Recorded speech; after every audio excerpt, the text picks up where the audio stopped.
Welcome to the next in our tutorials about GIMP.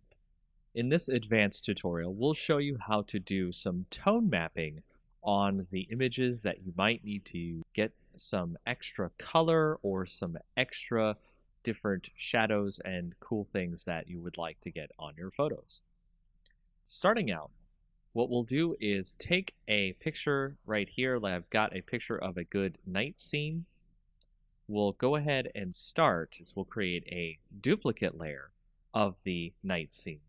And what we need to do is create a special enhancement filter called Advanced Tone Mapping. Now, this doesn't normally come with GIMP, so I recommend that you go find a plugin for Advanced Tone Mapping. It's very easy to find on the internet. GIMP itself has a repository of plugins that you're able to find advanced tone mapping. And once you get that and install it into your GIMP plugin folder, you're going to go into GIMP and use Enhance Advanced Tone Mapping under the filters.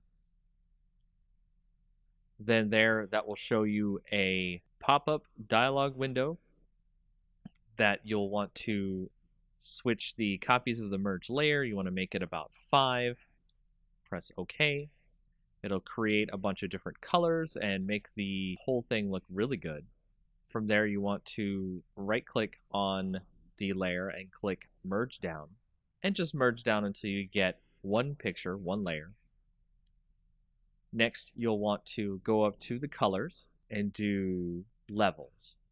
And on the levels, you want to switch that to maybe about 94, 93, or 92 on the gamma. Press OK there so we can get that into our picture.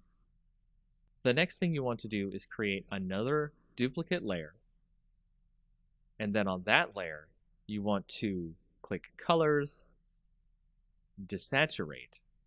And from there, you want to actually have it at lightness. You can do luminosity, you can do average. You can see that it changes the different shades of gray. But let's choose lightness, click OK. And then you want to go back over to colors, click invert, and you'll see all the different colors inverted here. Then you want to go to filters, blur, Gaussian blur.